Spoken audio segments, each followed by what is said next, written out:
ஏக இறைவனின் சாந்தியும் சமாதானமும் நம் அனைவரின் மீதும் உண்டாவதாக. எல்லா புகழும் இறைவன் ஒருவனுக்கே. நம்ம தொடர்ந்து நிலவரங்களை பார்த்துட்டு இருக்கோம். இன்றைக்கி வந்திருக்கக்கூடிய முக்கியமான தகவலை பார்க்கலாம். எப்போதும் நம்ம காசாவை பற்றி தான் முதல்ல பார்ப்போம். ஆனால் இன்றைக்கி நம்ம துருக்கியை பற்றி முதல்ல பார்த்துடலாம். ஏன்னா இத்தனை நாளாக சிரியாவில் பிரச்சனைலாம் நடந்துருச்சு.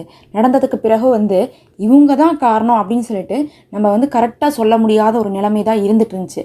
அதுதான் நிறைய தடவை நம்ம என்ன சொல்லியிருக்கோம், துருக்கியுடைய பேக்கப் ஃபோர்ஸ் தான் எல்லா வேலையும் பண்ணியிருக்காங்க, துருக்கி தான் இந்த வேலையை பண்ணியிருக்காங்கன்னு ஒரு பக்கம் சொல்லியிருப்போம். இன்னொரு பக்கம் பார்த்தா இல்லை இஸ்ரேல் தான் முடிவு பண்ணி என்ன பண்ணிட்டாங்க, அங்கேருந்து ஈரானுடைய ஹெல்ப் எதுவுமே லெபனானுக்கு கிடைக்கூடாதுங்கிறதுக்காக இதை பண்ணிட்டாங்க. அதனால தான் இப்போ இஸ்ரேல் தொடர்ந்து சிரியாவை தாக்குனாலும் கூட அங்கே இருக்கக்கூடிய HTS ஒன்றுமே சொல்கிறதில்ல. அப்படிங்கும்போது பார்த்தா அது இஸ்ரேல் தான் காரணம்னு சொல்லியிருப்போம். அது இல்லாமல் அமெரிக்கா அவங்களே வழினா பேட்டி கொடுத்துருக்காங்க. மற்றவங்களாம் இந்த பேரையும் பெருமையும் எடுத்துக்கூடாது, அதை நாங்கள் தான் எடுத்துப்போம், நாங்கள் தான் இதை பிளான் பண்ணி செஞ்சோன்னு சொல்லிட்டு அமெரிக்கா சொல்லிட்டு இருக்காங்க. இப்படி மாற்றி மாற்றி 3 பேர்த்தில் யாருன்னு தெரியல, இருந்தாலும் 3 பேர்த்தையுமே நம்ம சொல்லிட்டு இருந்தோம். ஆனால் இன்றைக்கி அது அப்படியே கிளியர் ஆகிருக்கு. துருக்கியுடைய வெளியுறவுத்துறை அமைச்சரே இன்றைக்கி ஊடகத்துக்கு நேரடியாக ஒரு பேட்டி கொடுத்துருக்காரு. அதில் அவர் என்ன சொல்கிறாருன்னா, நாங்கள் என்ன பண்ணணும் சிரியாவில் அப்படிங்கிறதை தெளிவாக சொல்கிறாரு. HTS எங்களோடு இணைந்து என்ன பண்ணியிருக்காங்க, இந்த யுத்தத்தை ஜெயிச்சிருக்காங்க. அவங்க எங்கள்கிட்ட ஒன்றா பேசிட்டு தான் இருந்தாங்க, எல்லாமே நாங்கள் சொன்னது மட்டும் தான் கேட்டாங்க. எங்களுடைய ஃபோர்ஸு HTSோடு இணைந்து செயல்பட்டுச்சு. HTS நாங்கள் சொல்கிறத கேட்டு தான் ஒரு இடமாக முன்னேறி போனாங்க. அதே நேரத்தில் அவங்க முன்னேறி போகும்போது சிரியா ஏன் அடிக்கல தெரியுமா? ஏன்னா சிரியாவில் இருக்கக்கூடிய அந்த இராணுவத்துடைய பலத்தையுமே நாங்கள் கண்ட்ரோல் பண்ணிட்டோம். அதாவது இப்போ உளவுத்துறை இருப்பாங்க, அதே மாதிரி இராணுவத்துறை இருப்பாங்க. அங்கே இருக்கக்கூடிய அந்த ஆட்கள்லாம் இருக்காங்கல்ல, அவங்களெல்லாம் என்ன பண்ணிட்டாங்க, மேல் லெவலில் இருக்கக்கூடிய ஆட்களெல்லாம் கூப்பிட்டு பேசி துருக்கி முடிவு பண்ணியே பண்ணிட்டாங்க. துருக்கி என்ன சொல்லிட்டாங்க, நாங்கள் சிரியாவை கைப்பிடிக்க தான் போகிறோம், இனி ஆசாத்துடைய ஆட்சியை நாங்கள் மாற்ற போகிறோம், HTS நாங்கள் கொண்டு என்ன பண்ணுவோம், அங்கே ஆட்சியை பிடிக்க வைப்போம். அதுக்கு நீங்கள் என்ன பண்ணுறீங்கன்னா, ராணுவம் எங்களை எதிர்த்து சண்டையே போடக்கூடாது அப்படின்னு சொல்லிட்டு துருக்கி அங்கே இருக்கக்கூடிய இராணுவ அதிகாரிகளை கூப்பிட்டு பேசியிருக்காங்க. முதல்ல துருக்கி என்ன பண்ணியிருக்காங்கன்னா, இந்த வேலையை தான் பண்ணியிருக்காங்க. ஏன்னா 11 நாளில் சிரியாவே கைப்பிடிச்சாங்க, ஒரு சண்டையுமே நடக்கலை. ஆசாத் பார்த்தா இப்போ என்ன ஆனார், விட்டுட்டு தான் போனாரே தவிர எதையுமே சண்டை போட்டு தோக்கலை. அப்படிங்கும்போது என்ன நடந்திருக்குன்னா, அங்கே இருக்கக்கூடிய இராணுவ அதிகாரிகளுக்கு ஆசாத் கட்டளை கொடுத்தாலும் அங்கே இருக்கக்கூடிய உளவுத்துறையும் சரி இராணுவ அதிகாரிகளும் சரி துருக்கிக்கு எதிராக சண்டையே போடலை. ஏன் சண்டை போடலைன்னா அவங்கள தான் முதல்ல துருக்கி கரெக்ட் பண்ணியிருக்காங்க. இதில் பார்க்கும்போது 2 பேர் இருக்காங்க. ஒன்று ஈரானு, இன்னொருத்தவங்க பார்த்தா ரஷ்யா. இவங்க 2 பேர் என்ன பண்ணாங்கன்னா, ஆசாத்துக்கு சப்போர்ட் பண்ணி வந்தாங்க. வரும்போதே நாங்கள் என்ன பண்ணிட்டோம்னா, ஈரான்கிட்ட பேச்சுவார்த்தை நடத்தினோம், இன்னொரு பக்கம் ரஷ்யாட்டையும் பேச்சுவார்த்தை நடத்தினோம். நாங்கள் சிரியாவை கைப்பிடிக்க தான் போகிறோம், அங்கே ஒட்டுமொத்த இராணுவமும் உளவுத்துறையும் எங்களுடைய கண்ட்ரோலுக்கு வந்துருச்சு. அதனால் இப்போ நீங்கள் ஆசாத்துக்கு என்ன தான் சப்போர்ட் பண்ணாலும் ஆசாத் என்ன பண்ணுவார், அவர் உளவுத்துறைக்கும் இராணுவத்துக்கு தான் தகவல் கொடுக்குறாரு. அப்படி அவர் தகவல் கொடுத்தாலும் அங்கே இருக்கவங்க யாரும் சண்டை போட மாட்டாங்க. ஏன்னா அவர் யாருக்கு கட்டளை கொடுக்குறாரோ அவங்களாம் இப்போ எங்களுடைய கையில் இருக்கிறனால இப்போ நீங்கள் ஈரானும் ரஷ்யாவும் நீங்கள் ஆசாத்துக்கு ஹெல்ப் பண்ணுறக்கா உள்ளே வந்தாலும் எந்த பிரயோஜனம் இருக்காது அப்படிங்கிறதை துருக்கி கூப்பிட்டு ஈரான்கிட்ட சொல்கிறாங்க. அதே மாதிரி ரஷ்யாட்ட சொல்கிறாங்க. சொன்ன உடனே அவங்களுக்கு புரிஞ்சிருச்சு, சரி இனி நிலைமை கைமீறி போச்சு, இராணுவத்தை வச்சு சிரியாவில் ஒன்றுமே பண்ண முடியாது, சிரியாவுடைய இராணுவமே துருக்கி பக்கம் சாஞ்சிருச்சுன்னு தெரியுது. தெரிஞ்சதுக்கு பிறகு என்ன பண்ணிட்டாங்க, ஈரானும் ரஷ்யாவும் ஆரம்பத்தில் சண்டை போடுற மாதிரி ஆரம்பித்தாலும் விட்டுட்டு அவங்க போயிட்டாங்க. ஏன்னா துருக்கி ஆல்ரெடி கண்ட்ரோலுக்குள்ளே கொண்டு வந்துருச்சு அப்படிங்கிறதான் உண்மை. ஆனால் இதை ஈரான் ஒரு 6 மாதத்துக்கு முன்னாடியே யூகிக்கிறாங்க. கண்டுபிடிச்சிட்டு அவங்களுக்கு தகவல் வருது. தகவல் வரும்போது அவங்க சொல்கிறாங்க, ஆசாத்தை கூப்பிட்டு, துருக்கி உனக்கு எதிராக இப்போ ஒரு சதி வேலை நடக்க போகுது, சிரியாவை பிடிக்கிறதுக்காக துருக்கி, அமெரிக்கா, இஸ்ரேல்லாம் எல்லா வேலையும் பண்ணிட்டு இருக்காங்கன்னு கூப்பிட்டு ஆசாத்திட்ட சொன்னப்ப ஆசாத் சிரியாவுடைய உளவுத்துறைக்கு சொல்கிறாங்க.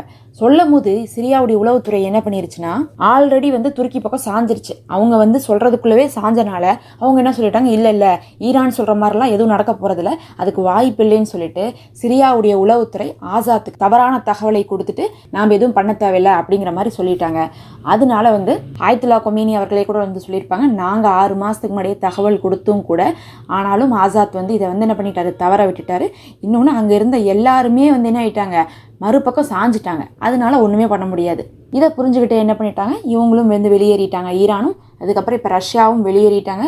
10ஆவதுக்கு அங்கே இராணுவ நிலையங்கள் இருந்துட்டு இருந்துச்சுன்னு நம்ம சொன்னோமா, நேற்று பார்த்தா ரஷ்யாவுடைய பெரிய ஒரு விமானம். அது வந்து பார்த்தா சரக்குகளெல்லாம் ஏற்றிட்டு போகக்கூடிய விமானம். சரக்குகள்னால் சாதாரணமான விஷயம் கிடையாது. அவங்க வந்து முழு இராணுவ தளத்தையே காலி பண்ணிட்டு போகிறாங்கன்னா எவ்வளோ பெரிய ஆயுதங்கள் வச்சுருப்பாங்க, அங்கே என்னென்ன விஷயங்கள்லாம் வச்சுருப்பாங்க, அது எல்லாத்தையும் உள்ளே கொண்டு போய் போட்டு எடுத்துகிட்டு போகணும்ல. அவ்வளோ பெரிய விமானங்களை கொண்டு வந்து எடுத்துகிட்டு காலி பண்ணிவிட்டு சிரியாவை விட்டுட்டு லிபியாவுக்கு போகிறாங்களோ தவிர இப்போ ரஷ்யா சிரியாவில் இல்லை. அதே மாதிரி ஈரான் சிரியாவில் இல்லை. ஒட்டு மொத்தமாக துருக்கி தான் பிளான் போட்டிருக்கு. துருக்கி தான் வந்து எல்லாமே பண்ணியிருக்காங்க. துருக்கியுடைய பேச்சு தான் இப்போ அங்கே இருக்கவங்க கேட்டுட்ருக்காங்க. HTS அப்படிங்கிறத வந்து துருக்கியுடைய வெளியுறவுத்துறை அமைச்சரே சொல்லிட்டு எங்களுடைய முழு கண்ட்ரோலுக்கு வந்துருச்சு அப்படிங்கிறத சொல்கிறாங்க. இப்போ இவங்க வாயால் சொல்லும் போது தான் தெரியுது எல்லா வேலையும் இவங்க தான் பண்ணியிருக்காங்கன்ட்டு. இதில் வந்து ஒரு ப்ளஸ் இருந்துகிட்ருக்கு. என்னன்னு பார்க்கும்போது ஈரானை பொறுத்தளவுக்கு அவங்க வந்து ஷியா கொள்கை, துருக்கியை பொறுத்தளவுக்கு அவங்க வந்து சுன்னா முஸ்லீம். இருந்தாலுமே வந்து பார்த்தா மார்க்க ரீதியாக வந்து கொள்கையில் முரண்பாடுகள் இருந்தாலும் ரெண்டு பேருமே என்ன நினைக்கிறாங்கன்னா மத்திய கிழக்கில் நாம் ரொம்ப ஸ்ட்ராங்காக இருக்கணும் அப்படின்னு நினைக்கிறாங்க. யாருக்கு எதிராகனா இஸ்ரேலுக்கு, அமெரிக்காவுக்கு எதிராக. அதனால இவங்க வந்து ஒரு அடிப்படை கொள்கையில் ஒத்து போகக்கூடியவங்க. அதனால தான் இப்போ ஈரான் என்ன பண்ணிட்டாங்கன்னா சிரியா வந்து பார்க்கும்போது ஈரானுடைய கண்ட்ரோலில் தான் இருந்துச்சுன்னு சொல்லலாம். அந்த அளவுக்கு வந்து சிரியாவை வந்து ஈரான் என்னென்னலாம் விரும்பினாங்களோ அதெல்லாம் செஞ்சுக்கிட்டாங்க. தனித்தனியாக நாடுன்னு இருக்கும், அங்கேயே வந்து ஆட்சியெலாம் செய்வாங்க. இருந்தாலும் வந்து பார்த்திங்கன்னா ஈரான் விரும்புகிற எல்லாத்தையுமே வந்து சிரியாவில் செஞ்சுக்கலாம். சிரியா மூலமாக ஆயுதங்களை ஏற்றலாம், சிரியா மூலமாக வந்து என்ன வேணால் பண்ணிக்கலாங்கிற மாதிரி இருந்துச்சா. அதை தான் வந்து இப்போ என்ன பண்ணியிருக்காங்க, சரி நம்ம துருக்கி கிட்ட விட்டு கொடுக்கலான்னு சொல்லிட்டு அவங்க விட்டு கொடுத்துருக்காங்கன்னா நாளைக்கு துருக்கி வந்து விரும்பினாங்கன்னா ஈரானை வந்து சேர்த்திப்பாங்க. ஏன்னா அது வந்து ஈரான் வந்து அந்த கைப்பிடிச்சிருந்த சிரியாவே விட்டுட்டு போயிருக்காங்க துருக்கிக்காக. அப்படிங்கும்போது எதிர்த்து சண்டை போடலை.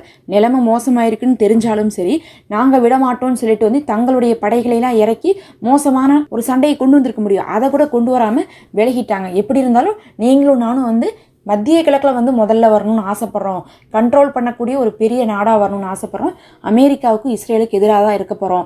நீங்களும் வந்து என்ன பண்ண போகிறீங்க, பாலஸ்தீனத்துக்கு தான் எதிராக இருப்பீங்கன்னு சொல்லிட்டு ஈரான் வந்து துருக்கியை பார்த்து சொல்லிட்டு நவுந்திருக்கிறதுனால நாளைக்கு அவங்களுக்கு எந்த ஒரு தேவை இருந்தாலும் ஈரானுக்கு துருக்கி வந்து உதவி செய்கிறதுக்கு வந்து தயாராக இருப்பாங்க. இது வந்து ஒரு ப்ளஸ்ஸுங்கிறாங்க. ரெண்டாவது என்ன சொல்கிறாங்கன்னா ரஷ்யாவும் வந்து துருக்கியுடைய பேச்சு கேட்டு விலகிட்டாங்களா. சப்போஸ் வந்து ரஷ்யா இல்லை எங்களுக்கு வந்து சிரியா வேணும் அப்படின்னு சொல்லியிருந்தாங்கன்னா என்ன ஆயிருக்குன்னு பார்க்கும்போது அப்படியே வந்து உக்ரைனுடைய போரில் துருக்கி வந்து என்ன பண்ணியிருப்பாங்க, உக்ரைனுக்கு சப்போர்ட் பண்ண ஆரம்பித்தாங்கன்னா அது ரஷ்யாவுக்கு ரொம்ப வந்து இடைஞ்சலாக போயிடும். அப்படி பார்க்கும்போது ரஷ்யா உக்ரைன் போருக்கு நடுவில் துருக்கி வரக்கூடாதுங்கிறதுக்காகவே சிரியா துருக்கி போரில் வந்து என்ன பண்ணல, ரஷ்யா வந்து விலகி. அப்போ பார்க்கும்போது ஈரானுக்கும் சரி ரஷ்யாவுக்கும் சரி துருக்கிட்ட சிரியாவை விட்டு கொடுக்க வேண்டிய ஒரு நிலைமை இருந்துச்சு. விட்டு கொடுத்துட்டு இப்போ விலகியிருக்காங்க. விலகின கையோட இன்னொரு செய்தி என்னன்னா, துருக்கி ஆரம்பத்துலேருந்து சொல்லிகிட்டே இருப்பாங்க. என்ன சொல்லுவாங்கன்னா இஸ்ரேல் வந்து என்ன பண்ணுறாங்க, அவங்களுடைய இடத்தெல்லாம் வந்து விரிவாக்க விரும்புகிறாங்க. ஒன்று வந்து காசாவை பிடிக்கணுங்கிறாங்க, வெஸ்ட் பேங்க்குங்கிறாங்க, லெபனானுங்கிறாங்க, அடுத்து சிரியாவிலையும் தாக்குதல் பண்ணிட்டு இருக்காங்க. இதை துருக்கி பார்த்துக்கிட்டே இருக்காது, நாங்கள் சும்மா விட மாட்டோம், அப்புறம் எங்களுடைய முயற்சியில் நீங்கள் பார்க்க வேண்டியது வரும்லாம் வந்து அப்பப்போ வந்து எர்டோகான் சொல்லுவார். நாம் அதை வந்து சீரியஸாக எடுத்துக்கவே மாட்டோம். ஏன்னா அவரை பற்றி தெரியும், மைக் கிடச்சா ஏதாவது பேசக்கூடிய ஆளுன்ட்டு. ஆனால் அதெல்லாம் வந்து வெறும் அரசியல் ரீதியான பேச்சுன்னு நினச்சிட்டு இருந்தால் அதை வந்து பார்க்கும்போது அவர் செயல்படுத்தியிருக்காரு. சும்மா பேச்சுக்கு வந்து ஏதாவது ஓட்டு வாங்குறதுக்காக பேசிட்டு விட்டுருவாருன்னு பார்த்தா கிடையாது. அப்படிலாம் நீங்கள் செய்யக்கூடாது இஸ்ரேல், நாங்கள் வந்து சிரியாவை பிடிப்போம், சிரியாவிலேருந்து என்ன பண்ணுவோம் உங்களை தாக்குவோங்கிற அளவுக்கு வந்து துருக்கி தயாராக இருக்காங்க.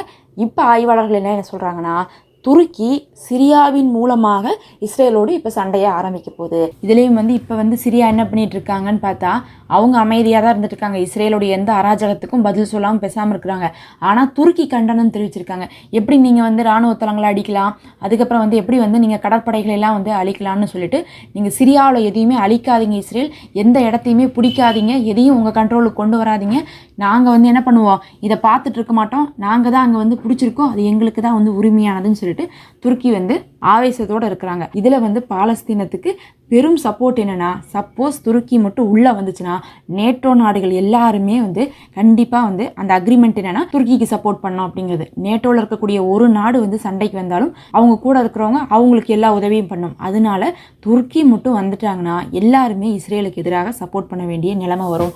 அது மட்டும் நடந்துருச்சுன்னா கண்டிப்பாக பாலஸ்தீன சுதந்திரம் அப்படிங்கிறது ரொம்ப ஈஸியாக நடந்துரும் அப்படிங்கிறாங்க. அதனால் துருக்கி வந்து ஒன்றும் தெரியாமல் வந்து மாட்டில் அவங்களும் பிளானை போட்டு தான் வந்து இறங்கியிருக்காங்க. அதனால் பாலஸ்தீன் விஷயத்துக்கு துருக்கி செய்யக்கூடிய சில விஷயங்கள் சாதகமாக போய் முடியலாம்னு சொல்லிட்டு இன்றைக்கி ஆய்வாளர்கள் எல்லாம் சொல்லியிருக்காங்க. நாளுக்கு நாள் வந்து பார்த்தா நிலவரம் மாறி மாறி தான் வந்துட்டுருக்கு. எதையுமே ஒரு உறுதியாக சொல்ல முடியல. இவங்க வெளிப்படையாக இன்றைக்கி சொன்னனால வந்து ஆய்வாளர்கள்லாம் இந்த கருத்து சொல்லியிருக்காங்க. அப்படியே நம்ம இங்கேருந்து வந்து காசாக்குள்ளே போயிடலாம். காசாவில் வந்து பார்த்தா நேற்று ஜபாலியா பகுதியில் நடந்த தாக்குதல் தான் ரொம்ப பேசக்கூடிய ஒரு தாக்குதலாக மாறிக்கு ஒரு வீடியோவே வெளியிட்டிருக்காங்க. அந்த வீடியோவை நீங்கள் போய் அல் ஜசீராவில் போனாவே தெரியும். ஒரு ட்ரக்கு, அந்த ட்ரக்கு ஃபுல்லாக வந்து பார்த்தா டெட் பாடி. என்ன பண்ணியிருக்காங்கன்னா, இஸ்ரேல் ராணுவம் ஒரு ஏரியா இருக்குது, அங்கே இருக்கக்கூடிய மேற்கு பகுதியில் என்ன பண்ணியிருக்காங்க, அவங்க அங்கே தான் வந்து இருந்துட்டு இருக்காங்க. ஒவ்வொரு ஏரியாவும் எங்கெங்கே இடம் கிடைக்குதோ அங்கே குரூப்பாக டென்ட்டை போட்டு தங்குவாங்க. அப்படி வந்து ஒரு இடத்துல வந்து டென்ட்டை போட்டு தங்கியிருக்காங்க. ஃபஸ்ட்டு ஒரு வீடியோ ரிலீஸ் பண்ணும்போது அதில் ஃபஸ்ட் ஹாஃபில் வந்து என்ன காட்டுறாங்கன்னா, இந்த இடத்துல அவங்க என்ன பண்ணிட்டு இருக்காங்கன்னு காட்டுறாங்க. அங்கே ஒரு 25 பேர் வந்து கொத்தா வந்து நின்றுட்டு இருக்காங்க. எல்லாருமே யூனிஃபார்மில் இருக்காங்க, இஸ்ரேலுடைய யூனிஃபார்மில் ஒரு 25 பேர். அதுக்கப்புறம் என்ன பண்ணுறாங்க, இவங்க தாக்குறாங்க. தாக்குனதுக்கு பிறகு பார்த்தா மறுபடியும் அந்த இடத்த காட்டுறாங்க. அந்த இடத்துல ஒருத்தவங்க கூட இல்லை. தகவல் தெரிஞ்சு வந்து இஸ்ரேலை சேர்ந்தவங்க என்ன பண்ணுறாங்க, இவங்க இறந்து போனவங்களெல்லாம் தூக்கி ஒரு ட்ரக்கில் போட்டுட்டு போகக்கூடிய காட்சிகள் வந்திருக்கு.